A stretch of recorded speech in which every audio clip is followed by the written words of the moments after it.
the Steve Davis Show. Special guest is Ron Murphy, the head baseball coach at Rio Rancho, and what a surprise and congratulations, National Coach of the Year. I mean, is that a nice little ring to the bell? Is that to your many accomplishments that you've done? It's a big honor. I mean, I was not expecting it. You know, I got in the mail that day, and it was 3 letters identical. So I thought they just made a mistake and mailed 3 letters out. And the first one said, you know, New Mexico State Coach of the Year. And then I didn't even open the other 2 because I figured it said the same thing. And so I kind of put them aside. And an hour later, I was cleaning my room, ready to throw out the garbage. I said, let me open them up before I throw them out. And one of them happened to be a regional Coach of the Year next. And then the last one said I was national coach. I didn't believe it. I called Buster. And said, hey, what is this? I just didn't believe it. And Buster's like, yeah, no, that's what it says. You're National Coach of the Year. So it's quite an honor. Well, you know, this thing's bigger than I thought because it's not easy to get. I mean, and go through the process. I mean, you have to be you have to be the New Mexico Coach of the Year, and the Regional Coach of the Year. And what does that region consist of? Well, in our region, I'm trying to remember, we have Texas, which is gigantic, Arkansas, Oklahoma, Colorado. It's like, you know, 6 or 7 states in our area. So in order to win National Coach of the Year, you first have to be nominated by your state as Coach of the Year. New Mexico High School Coach of the Year, which I was. And then that allows you to go to the regional. And then you have to be named Regional Coach of the Year of all those states. You have to be the Coach of the Year out of all those states. And then luckily enough, I was nominated for that, and I won that. And then you go to National Coach of the Year. So there's 8 coaches in the country that make it that far, you know, for every high school in the country. And then you have to be one of those 8. You have to be picked as the winner. And luckily I was nominated for that. And that's based on, since day one, you've been coaching as a head coach. Every win, every loss, every community service project you've ever done, every award you've ever won, every time you took first or second in district, state, regional playoffs. I mean, it's a total process that you have to, you know, it's probably like a 10-page thing you have to fill out for them and to be considered. And luckily for me, Buster Mabry, who's a big supporter of all sports in New Mexico, nominated me, and I was lucky enough to win it this time. I tell you what, you get Buster, and he can get on that computer, and he can get on the thing, and he can make magic happen. So I mean, it's amazing what he can do, and he just loves to promote New Mexico high schools. You know, he loves promoting high school sports, but what I love about Buster is he loves promoting high school baseball coaches and all coaches of all sports. But I mean, he's an advocate for coaches. You know, and some states don't have that guy that will speak up in the coach's behalf, not necessarily in everybody else's behalf. But Buster is always there for us coaches, and I've known Buster for a long time.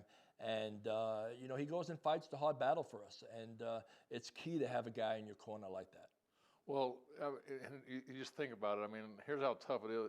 4 years in a row, I mean, you were nominated for the top 8. So, well, it wasn't 4 years in a row, but it was. Okay, yeah, well, basically, this is my 4th time that I've been nominated for the award. That I've made it to the final 8. It's the 4th time that I made it to the final 8. You think about how many coaches are yeah, in the country. Yes. Yeah, and I don't even have that number. I don't have that number. You know, my number that sticks out of my head is 4, and that's because I have 4 assistant coaches, and that's as far as I need to look, is me and my 4 coaches and us working together. But in all reality, Steve, and I've kind of mentioned this to you before, this is an award that was won by many more people than myself. They put my name on the plaque, but in all reality, and I've said this numerous times the last 2 or 3 days, it takes a village for somebody to win an award like that. And I've been surrounded by the greatest community in the world in Rio Rancho. I've coached great kids at Sandia High School, Highland High School, St. Pius, and now Rio Rancho. Been at Rio Rancho for 22 years. I've had supportive parents. Our administration at Rio Rancho is second to none. And my assistant coaches over the years have been amazing. The job they've done. A lot of them have moved on to be head coaches, what I'm very proud of. And most of all, my players. I've been blessed with some great players at all those schools. You know, starting at Sandia High School in 1985 right till today. I've been blessed with some great players, great kids on and off the field. And I'm honored more about that than any award, believe me. your baseball facilities. I mean, and I mean for what Rio Rancho, for what they've done for you to promote baseball. I mean, that facility's, The facility is second to none. Finally got lights. I mean, Yeah, we got lights. We were named National Baseball Field of the Year about 3 or 4 years ago, and so my field beat me. But new press box. I always been giving you a hard time about that press I know box. everybody used to. We used to be down in the dugout one time. We were down in the dugout. We're down up there. The wind's blowing. Well, let me tell you something. When Rio Rancho High School, our first season, they ran out of money to build a baseball field and a softball field. And our kids had to run to Cibola Little League and practice and play for 2 years. We played games on 300-foot fences. El Dorado used to hit a pop-up and he used to go over the fence for a home run. We lose 10-0 on 10 home runs. But our first year, we didn't have a facility or a field. So, and that's what I said about it takes a village in the fact that our community came together. And the school, the administration. We got a bond passed.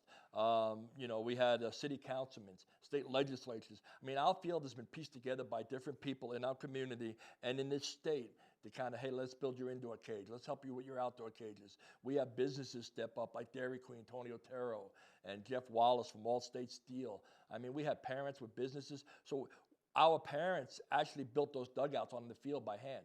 I mean, they actually, brick by brick, we've all worked together, our kids, our parents, our players. So everybody looks at that field, and a lot of people think, man, you guys have it made out here. But they don't realize that our community, our kids, our parents, our businesses, they came together and built that field.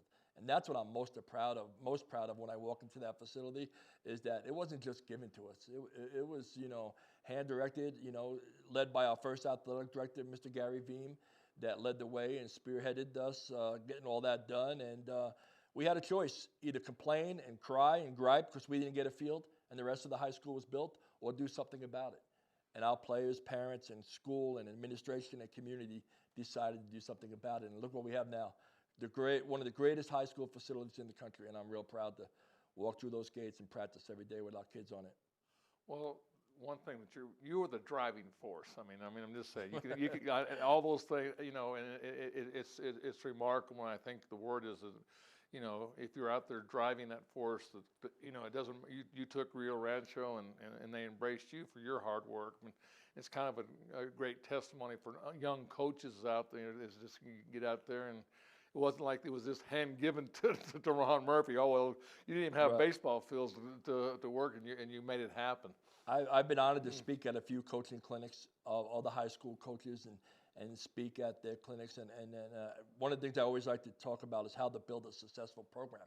And I kind of modeled after what we've done at Rio Rancho. But I tell them, don't go to your administration and start griping about what you don't have. I said, go to another place and figure out how to get it. You could gripe and whine all you want, but that ain't doing no good for your kids. Because now all of a sudden they're frustrated, and all of a sudden your program is more negative than positive. So, my theory, I've always said, I got to build something new on my field every year so they don't fire me. So as long as I keep that place looking good, I think we're okay. Well, we're going to go to the Dream Style Top 10 Plays of the Week, come back and talk more about Rio Rancho baseball, talk about your new National Coach of the Year, and also of some other honors you've done in your life. Okay, sounds good.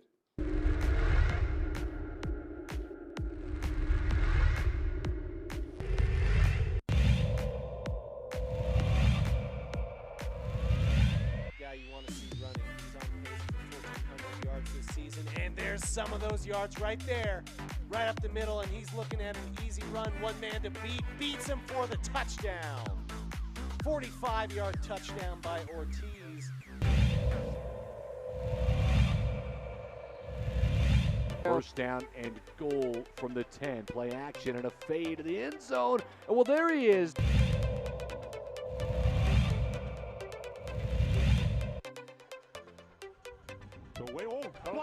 Block punt. Let's see if the Mustangs can scoop and score. Scoop and score the touchdown with Western New Mexico. Number 20, CJ Bionis.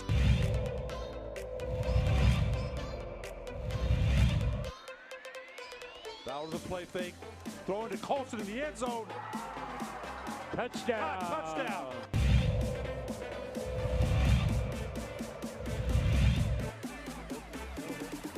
Off the hot man, and why not? Looking hot. looking into the end zone, and his second touchdown already.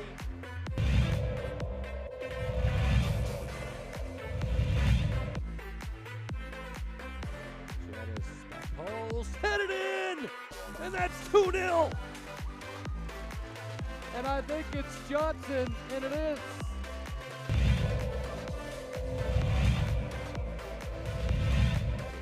So 3rd down and goal, and it's a keeper for Smith. He broke a tackle, and he's into the end.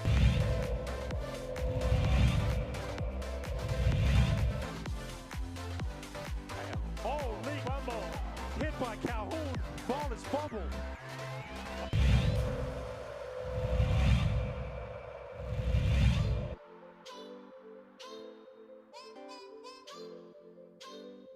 Head is one, look out, Garcia's loose. Garcia to goal for the lead, 1-0.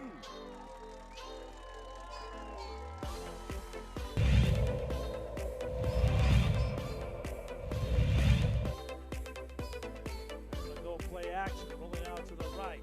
Now he's going to run with it and break some tackles. Lowers his head into the end zone. What a run by Isaiah Chavez. Wow.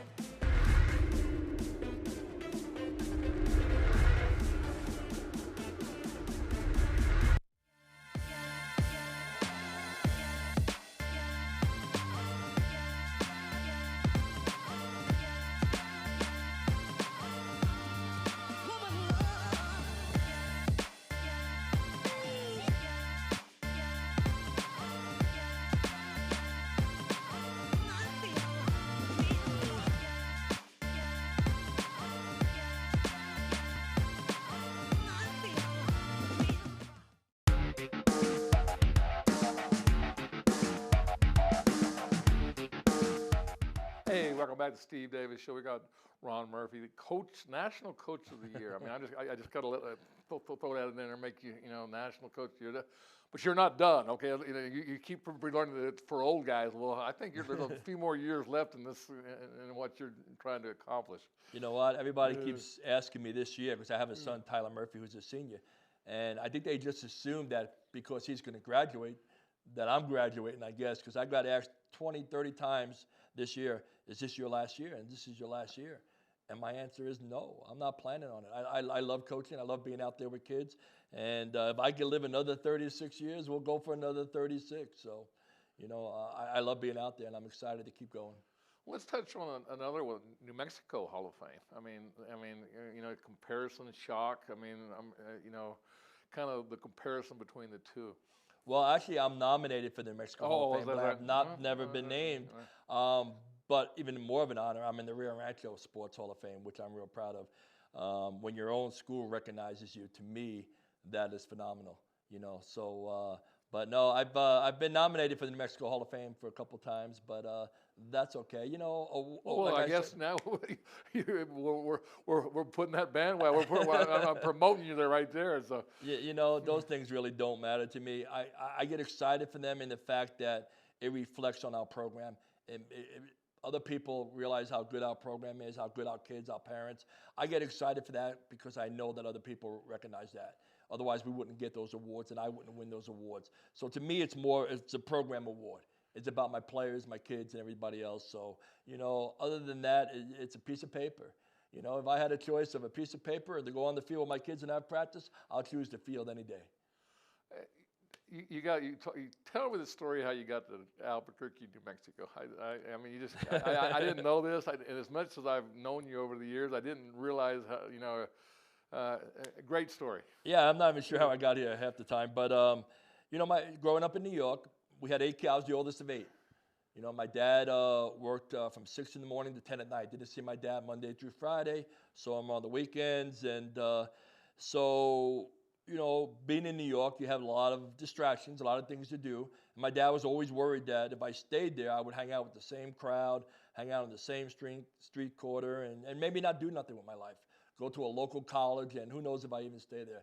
So he had been to New Mexico, and he told me that I was going to college. And nobody in my family ever, in the history of my family, ever been to a college, no less graduate from one. So it was insistent that I was going to attend a college in New Mexico, and I would graduate, and I would leave home. at 17 years old when I graduated. So, and you know, back in the day, a lot of us know when your dad tells you something, it's, you know, you got 2 words for him. Yes, sir, and that's it. So I graduated at 17. I had like 2 weeks of baseball left, played. My dad, my uncle, my brother put me in the car and we drove to New Mexico. And I was terrified, I was scared. You know, I got to move in the dorms. The first room I walked into, I hadn't met my roommate yet, but he had a poster on the wall that said New York Rangers. I'm like, oh my God, what's the odds of that? And everything. So you're right back at home. I felt like, you know, that whole 3rd floor in Hakona Hall at UNM was all people from back east because they're in the dorms. You know, they didn't live in New Mexico. So we were kind of all in the same boat and became my new family. And but yeah, you know, my dad just knew, I guess, that it was going to be a chance for me to mature and make my own life, lead my own path. And nobody was going to be able to influence that without me influencing it first. So he basically kicked me out of New York, and I love him for it. The best thing ever happened to me. Well, you know, you get your degree, and then you get, am I correct, your first coaching job was St. Pius? Sandia, 1985 for Coach Ottman. Coach Ottman. Coach Ottman, 1985, I was the freshman football coach. So you're multi-talented. So it's amazing what you find out about. I did girls basketball at Sandia for a couple of years. Had some great players over there. We made it to the state championship game twice and lost to El Dorado when they had those great teams. So I was an assistant coach for varsity over there. NC team I did over there at Sandia. So a guy named Flanagan, is that might be the Flanagan was the El Dorado coach that beat us. A legend, great guy. I've done football at Rio Rancho, football at St. Pius, and football at Sandia. Girls basketball at Sandia, and a lot of club ball with my son, and helping out with T-ball when I can with my grandchildren. So. And then why baseball? I mean, you're talking other sports, and then all of a sudden. I would say, you know, I loved playing football the most growing up in New York. But I was better at baseball, even though I loved football more. And it's weird, but most of my friends back in New York that I still keep in touch with, that I graduated with, and that's a lot of them, are all guys that were on my football team. But I was better at baseball, so I knew about the game more. I wanted to learn about it more. Football, I just wanted to go out and hit people. I didn't know anything different. Coach said, go hit him, you hit him. And, you know, and I had some great coaches at Newfield High School back in New York. 4 of them I still keep in touch with, which is amazing. And I'm very thankful of them. But in baseball, you had to learn the game, and I kind of took an interest in learning it. But my neighbor started out coaching his son, and my brother was on that team, and he asked me to come to practice one day and kind of help because I had played baseball. And I went there, and I kind of helped, and I didn't quite agree with the way he ran practice, even though I was like a 15 or 16-year-old kid. These were like 8-year-olds, and I kind of just took over the practice, and I guess that was the bug that got us started, as weird as it may be. But I just like coaching baseball more than any other sport. Well, Ron, we're going to go to a little break and come back and talk about more Rio Rancho and also the new season, hopefully. Hopefully. Don't sacrifice quality of flavor when you're in a hurry. Golden Pride offers ribs, fried chicken, green and red chili breakfast burritos, and Frontier Cinnabons. 4 great locations, or visit us online at goldenpride@abq.com. Golden Pride Barbecue Chicken and Ribs, proud supporter of ProView Sports Network. The New Mexico High School Coaches Association, established in 1941, is an organization of New Mexico's best and most professional interscholastic coaches. Coaches across work daily to help our student athletes excel in the classroom, on the field of play, and in our communities. Students that participate in interscholastic activities attain higher grades, higher graduation rates, and higher wages. Responsible for the North-South All-Star Games, statewide Coaches Award Program, and providing multiple professional development opportunities for New Mexico's coaches. Be a great coach by coaching beyond the game. Well, I'm going to the frontier, walking to the cashier, order up a root beer and a #1. Cover it with green stuff, 1 scoop is not enough. Find a booth is real tough, back by the Duke. Meet my family, meet my friends in the quirkiest restaurant I have ever been. All of Albuquerque's favorite spot, it's the Frontier Restaurant. The Frontier Restaurant is a proud supporter of ProView Sports Network.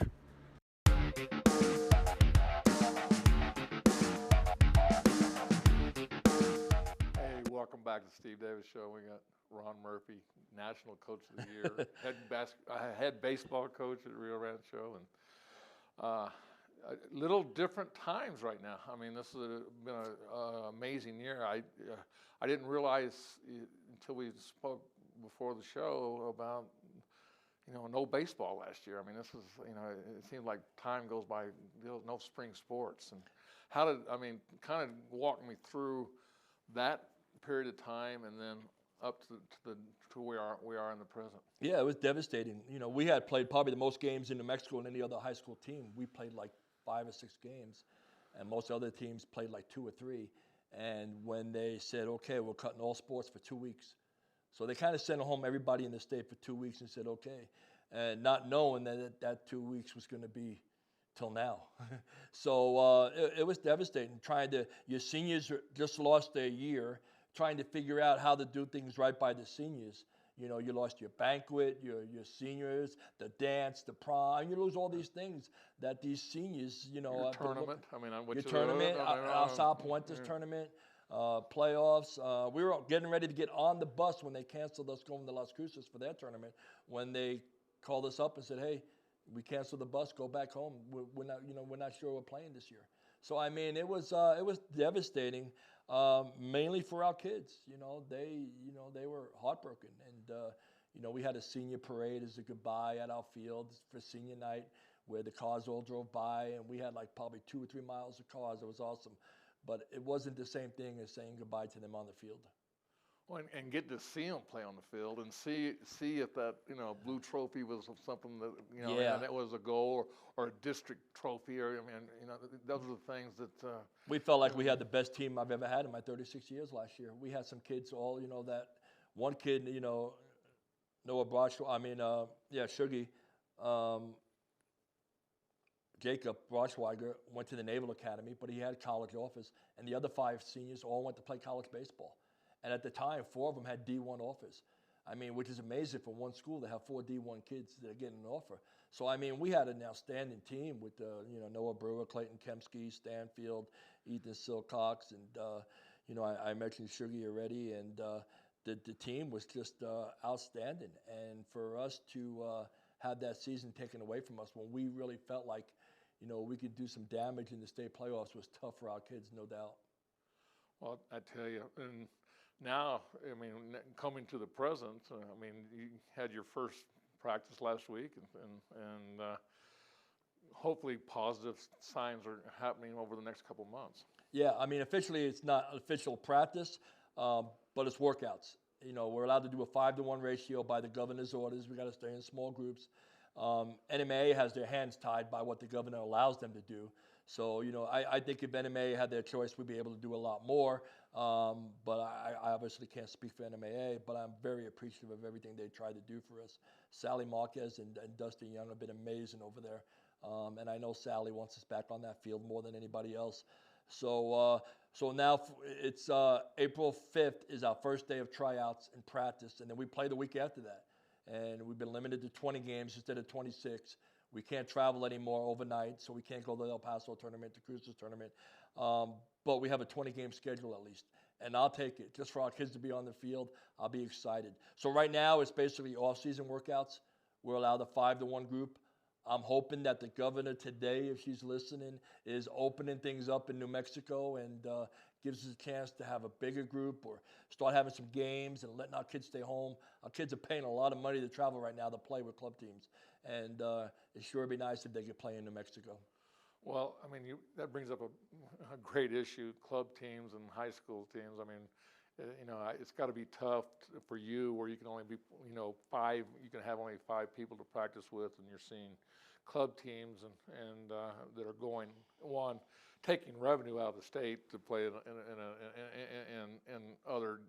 keeping athletes. But there's been, what I understand is a lot of players have left the state of New Mexico. We've had a lot of players that their families have moved them out of the state so they could play. Texas started on the 22nd, first day of tryouts for baseball, and I know of some La Cueva kids that left the state. I know a Piedra Vista kid that has left the state, and we have multiple kids playing club sports. Me and myself in Rio Rancho, we have a lot of our kids that are traveling every weekend. You know, they're going to play in Arizona and Colorado and Texas, including my own son. My own son plays on the club team and plays for me.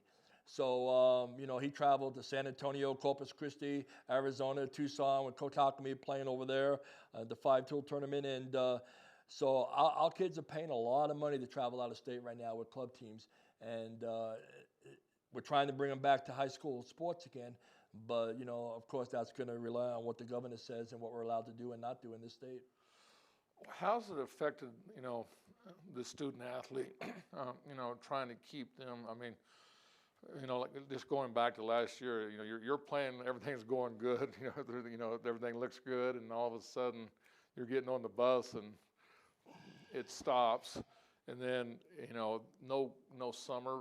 You know, I know you have summer games and you do summer drills, and you know, you work out with the kids. All of a sudden that's taken away. Taken away. And coaches weren't even allowed to coach in the summer, so we couldn't even coach club ball and take our kids away. So we were just restricted from coaching at all. So we had to kind of, you know, the kids that played club left and went wherever they found a place to play. They were on their own in the summertime. And some kids were able to do that, and some kids can't afford to do that. So you take those kids who can't afford it, what are those kids supposed to do if they don't have club ball? They can't go out of state. Their family can't pay, you know, $600-700 for the weekend to get a motel, to travel, to get gas and do all that. So, you know, some kids aren't getting anything at all, and you really feel bad for those. I got, you know, 60 kids in my program, and probably 30 have played club ball, and 30 didn't play nothing.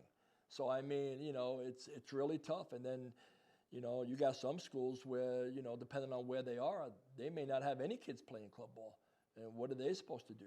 And, but grades, yeah, I think I hear a lot of grades are suffering over the state with student athletes. And I think the main reason... Not even student athletes, just, you know, just in general. In general. Just in general. But as far as the student athletes go, I think it's the fact that coaches are not seeing their kids every day.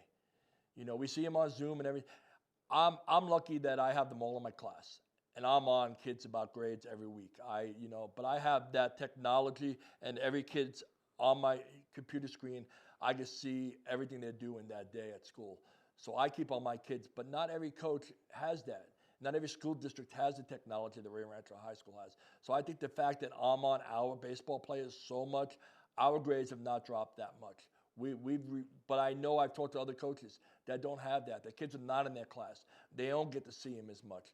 Or their kids are depressed, they're frustrated, so their grades are going down. They're not motivated. They don't think there's going to be a season, so why do I need grades?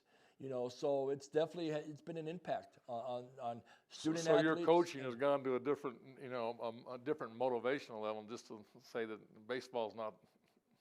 To me, baseball, I don't want to say irrelevant. To me, baseball's always been a tool to make the kid a better person. Baseball is just a tool. All I'm saying is, at this point, it's making it a lot harder tool to use when you don't have the kids on the field. Now you're talking baseball, you're not playing baseball. And you know, these kids are like me. I'm a visual learner. You know, I can write something down all day, what you want, but unless I'm out there doing it, I'm not enjoying it. I'm not getting better. I'm not buying into it. So now all of a sudden, if I'm not buying into baseball or sports or athletics on the field, it's going to affect the rest of my life. My depression at home, sitting in the room, doing nothing, my grades. And, you know, it may not have been so bad the first month or two, but now we're going on 10 months. You know, our kids are stuck in the house. They're getting frustrated. They're depressed. Coaches around the state are feeling the same thing. I felt that. I was depressed. I was putting myself in a tunnel at home and not doing things and feeling bad, you know. And Ron, well, hey, thanks for coming on the Steve Davis Show. Congratulations on being National Coach of the Year, and hopefully we'll get a season going this year. Thank you. I appreciate it.